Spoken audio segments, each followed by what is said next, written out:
In cities like Chicago, in New York, and Philadelphia, you will hear a particular signaling phrase over the last 50 years, pretty much at non-white people, the Black and Brown Coalition. And at first, when I used to hear it, I didn't really think nothing of it. But again, this phrase is not new. It can even be traced back to the late 60s in Chicago when Mr. Fred Hampton was in the Black Panther Party, and they made alliances with Hispanics that were also suffering from racism, police brutality, and all kind of other things in the city of Chicago. Because remember, Chicago has a history of being racist. And actually, they used to do things in politics together. Both groups would help each other. And you still hear that signaling today, especially when it comes to the Democratic vote. Here's an example of Tiffany Henyard in nearby Dalton talking about the Black and Brown Coalition. One thing I want you to know, make sure you support it, because when you need it, you want to make sure you got resources there that you can go to and get the help. I don't like when people tell us in our Black and Brown communities, and then when the migrants who are coming in, getting fed at these certain food banks, and some of these restaurants are helping the city with it, listen to what this lady says about the Black and Brown Coalition. It is a model of what we were able to do, not only providing millions of meals for new arrivals, but also reinvesting millions of dollars in small and local Black and Brown owned businesses. That's right, Black and Brown people. That's how it sounds. And it's supposed to make all groups feel included, with nobody left out. And African Americans have typically bought into this. Again, understanding that other groups have been discriminated against. It's the same thing with the LGBTQ. We have also bought into that, not saying that we agree with everything about the LGBTQ, but also some people have understood, hey, listen, these people have also been discriminated against. So we should be supporting, especially more progressive Blacks. But stop the show. Now you're starting to hear African Americans talk about self-preservation. As Tariq Nasheed would say, first us, then them, right? And you're starting to hear that a lot more often. Let me prove the point. Rewind. The other day, the city of Chicago had a council meeting, right? And most people that spoke to the mayor and pretty much roasted him were Black. But there were two cases of people who spoke that were immigrants to the United States. But these people were on the side of Black Americans, African Americans, or hashtag FBA, hashtag ADOS. And here's the clip of this lady who actually is against those migrants. I'm a constituent of the Gage Park neighborhood. Since June, you decide to turn our park into a shelter. Our community is running lawless with illegal Venezuelans taking over our streets. We feel like prisoners in our own homes. As a taxpayer, we can't even enjoy our own park anymore. We are unable to take walks. Our amazing programs have been removed, especially for the disabled children that live near this park.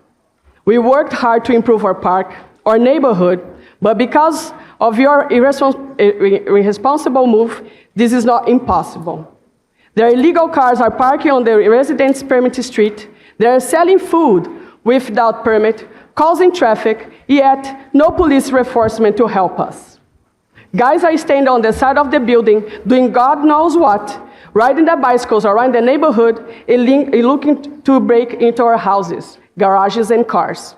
Smoking weed and drinking in the park in broad daylight. You guys threw us to the wolves, and now we have to deal with the trouble you brought to our neighborhood. Unlike the illegals, as a legal immigrant myself, I know what I had to do to enter your country. I was required to do a background check, vaccinations, pay an expensive fee, bring a work letter from my previous job. Shall I go on? Some might be good, but the others are here to cause trouble. For example, my neighbors had their car broken into, packages stolen from their front yards, and someone pee on my property. Yes. I'm requesting Alderman Vasquez, Mayor Johnson, and those who made this decision to walk our neighborhood and see what's happening there. You want to look good by helping them, yet we taxpayers are left behind. We are now being put in harm's way because of the crimes they commit in our neighborhood. Your no-consequence policy tells them it's okay to commit these damn crimes. Now, what about the citizen and the legal immigrants who came before them? We're still waiting years for our own families to enter this country legally. It is frustrating to see our voice censored and feeling hopeless. Finally, we know the illegals are returning in the middle of the night, parking our residential permit area, acting if the shelter is a bed and breakfast. They need to leave now. We want our park back, and we demand that. It's not fair. You guys putting us in jeopardy. Kids cannot go outside. Yeah, see, we got to understand that not all immigrants support migrants. A lot of those immigrants left those countries to get away from those migrants. So, hey, they don't want them there at all. And you hear what she's saying. Listen, they're coming to our communities where we live. Again, some of these communities are black communities. Most migrants are being shifted into black communities. She's talking on the behalf of Black Americans, African Americans, although as an immigrant. And she's getting a lot of praise in the background because, well, she did it the right way. She spent her money coming into the country. She got vaccinated, all those things. She didn't come into the country as a migrant. But check out the older brother, Alderman Blake. He's the people's alderman. He's a legend in Chicago. For 40 years, he's been coming to these meetings and he's been raising hell. And he always comes with military fatigues on. He's 80 years old. Watch what he says to that same lady who was just on talking on behalf of African Americans and herself. Illegal immigrants. Something is wrong with black people. You got all these black faces in high places and you get nothing. Who will let knock on my door? I don't know you. Where you come from? Who's your mama, your daddy? Are you a criminal? Are you a pedophile? You're not getting in. You're not, knock. Your ass not getting in. Excuse me. I don't know nothing about you. The young lady say, a background check. Who are these people? Where did these people come from? Why would you bring them here? And why would you push them on the black community, the most poorest of all? He asks, who are you? And who sent you here? In other words, black and brown coalition for what? Exactly. See, what has happened in the black and brown coalition, we have found out. And this is not all Latinos or brown people. I'm from California and I've seen the city of Los Angeles and Compton change. When I was born and lived in Compton, I was born in Los Angeles County. Compton was 50, 60% black, but it is maybe not even 20% black. Compton has completely changed. Watts has completely changed. South Central has completely changed. And the people that came into Los Angeles by force with certain blacks was able to really kick them out or beat them out of the neighborhood. In some cases, not all, but some. A lot of folks in LA wasn't feeling the black and brown coalition because they didn't feel like, hey, the brown people gave us any respect. We've heard the disrespectful things that John Leguizamo said to many people. They took offense to it. And if you don't remember what John Leguizamo said as a Colombian, let's play it. Well, John, this is such a labor of love for you to showcase the contributions of all of us Latinos in this country. What did you learn along the way? I learned something by watching it as well. Well, I mean, Latin people, we're the largest ethnic group in America, the oldest ethnic group. We built this country. We suffered in this country. We were oppressed, and we're thriving. We add $2.8 trillion to the GDP every year. If we were our own country, we'd be the 5th largest economy in the world, bigger than England, bigger than Italy, bigger than Brazil. And that's just in America. So I found Latin excellence all over America, in Chicago, in DC, in Miami, in Puerto Rico, in LA, in New York. And we ate, we danced, and we celebrated because nobody knows how to enjoy life as good as Latinos. That's right.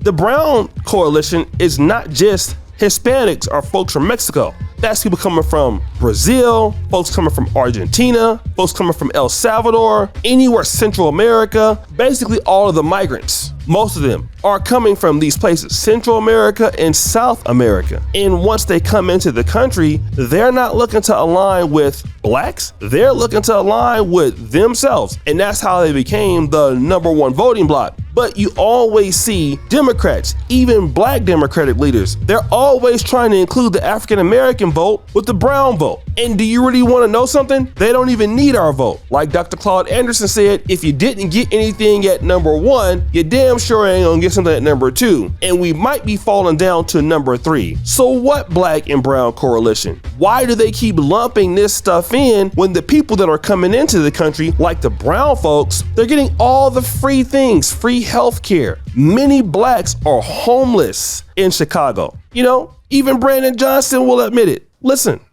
I really love the commentating, by the way. So first of all the results are, the votes have not been counted. So that has not been declared just yet. You know, look, there are 68,000 people who are unhoused. That's the focus. 1 in 4 black children will experience homelessness in the city of Chicago throughout their education career. That's the primary focus here. That's the issue that we have to solve.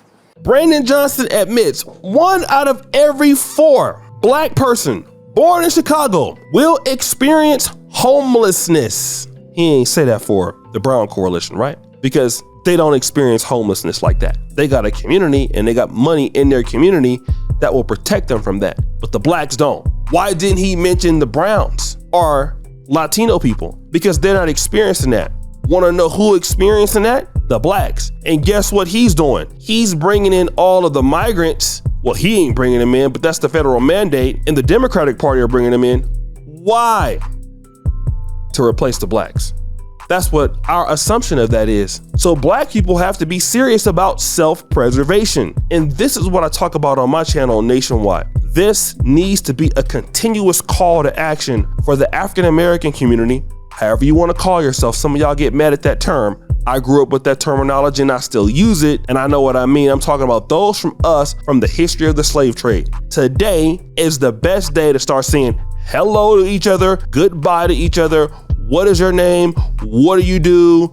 And start trying to figure it out. Should have been done over 30 years ago, like Dr. Claude Anderson said, but we missed the memo. My bad, Doc. We messed up. But today is the time that you need to start to really work with your community, have a different mindset about your people, understand the beauty of the community that you come from, okay?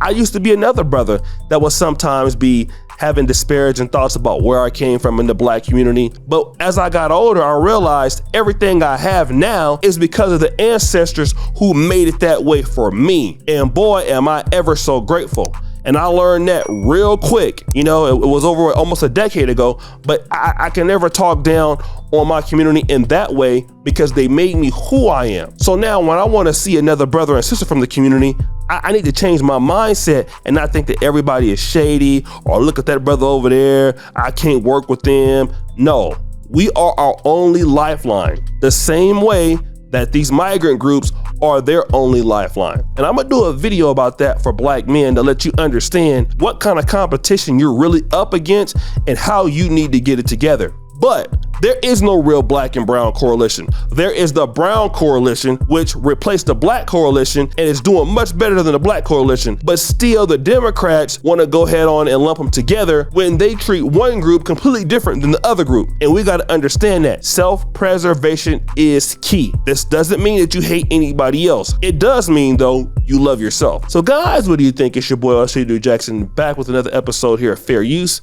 I'm out.